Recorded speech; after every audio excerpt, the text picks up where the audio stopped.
How did I get started as an artist? I think it's one of those things where, for me, I was just had no other choice. It was what always fascinated me above anything else.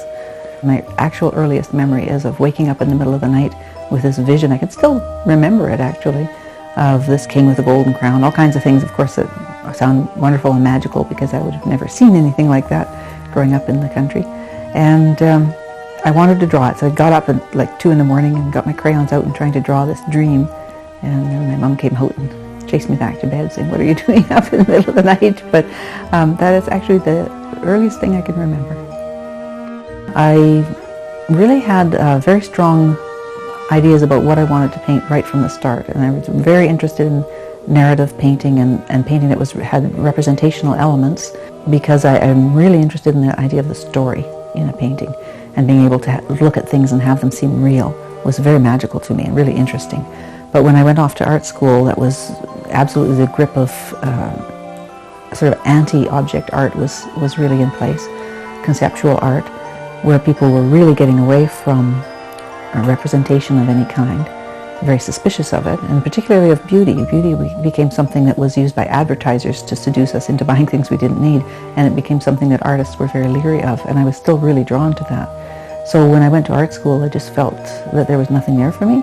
So after that, I took all my little savings and went to Europe and just looked at a lot of art, and really came away with that sense of this is really what I want to do, to be able to make these paintings that have that magic, that they feel alive, and where you kind of get plunged into the story of what's happening, rather than say, oh, look at that wonderful red, or isn't that a beautiful brush stroke, but instead you look at it and say, oh, doesn't she look sad, where you actually sort of look past the technique, it's hidden, and you just see the narrative. I paint in oils, and that's basically because almost all of my paintings involve people, and you really can't beat oils for painting the portrait. It's just for painting skin generally. You've got that ability to blend into infinite softness and get this utterly believable illusion of flesh, whereas with something like acrylic or watercolor, it's much more patchy, it's difficult to blend it. It can be done, but it's very hard. And also just the juiciness and richness of it. I love color, and I love really intense color. And oil is the one medium that can carry the greatest amount of pigment. You can saturate it with a terrific amount of pigment, much more than acrylics. So that when you paint with oils, you can paint much richer, much deeper color. I think people really are very, very difficult to paint because there's so little leeway. The tiniest millimeter of movement in the corner of an eye will change the expression completely. Small, small changes will make a person have a perfect likeness or not look anything like the person. It's really very precise and demanding. And if you can draw a human being, then you can draw anything.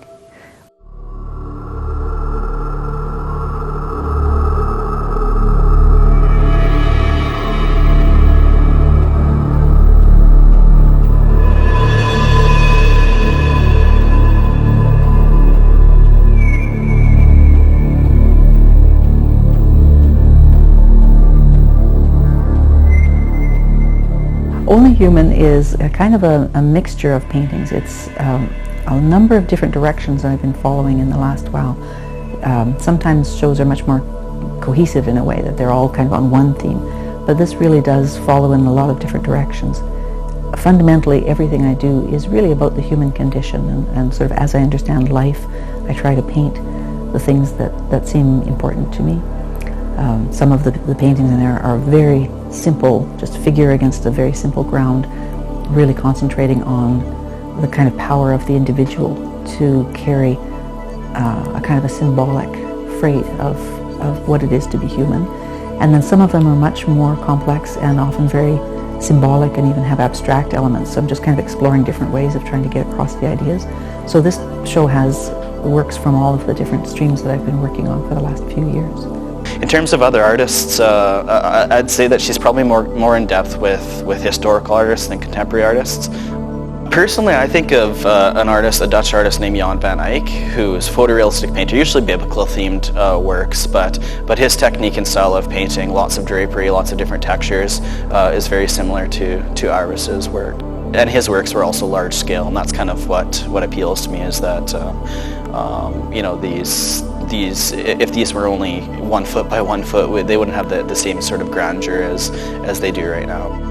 The show is about the human condition. It's about painting psychology, painting what's in people's minds through symbology and through expression and whatnot. So Only Human, I guess, takes the good and the bad. The painting that's titled Only Human features what looks like an angel, but upon closer inspection, the feet are hooved.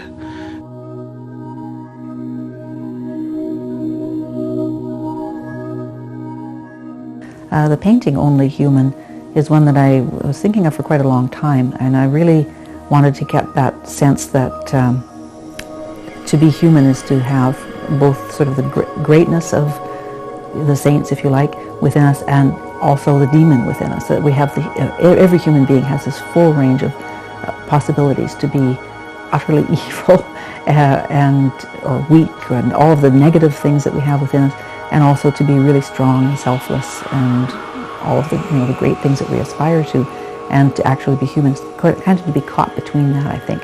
So that's what I tried to show in this painting of a man who's sort of a little bit bedeviled looking, kind of crouched down on this mountaintop. So the mountain is very symbolic as between the sky and the earth. It's basically in two colors, orange and blue, which are color wheel is the opposite color. So it's got this very warm and very cold. It's also got a sense of soft and hard. There are things like the landscape that I created for it is like kind of the hoodoos and whatnot in southern Alberta. It's something I remembered from my childhood seeing in the Snake River, really just thickly clustered with these hoodoos. And they don't have so many now. If people go there now, it doesn't look like it used to, because a lot of them have been pulled down. But I remembered seeing that, and all of these rock pillars, they're rock, so they're hard, but they look like soft kind of cushions because of the erosion. So there's this sort of soft and hard aspect to that as well. So everything is in a sense of dualities, even right down to color and the structure of the earth. One of the interesting things about being a curator is that works tend to arrive without the artist, and that's what happened with this exhibition. Iris sent her works via a friend, and they arose, and I get the chance to actually install them and figure out which one's going to work with other ones, and what colors go together, what thematic concerns, size, and all that sort of stuff, composition, everything comes into it. And the interesting thing that happened with this is, what I tend to do is I just kind of lay them out on the floor and figure out which piece is going to go good with the next one, and then we hang them. I ended up putting these three together, and we started putting the labels up. We realized that this one's called the Plastic Age, this one's called the Steel Age, and this one's called the Machine Age. I was like, oh, wait a minute, I did something good, it makes sense. Right on, I did my job right. The Plastic Age is a fairly recent painting of a new model for me, and Jill is just a wonderful model. She has an amazing openness to her and a sense of excitement and adventure about entering into life. She's quite young. She actually was the inspiration for this painting, and this is one where I saw her and then I went home and thought, oh, I have to go back and find that girl again because I have to do this painting now.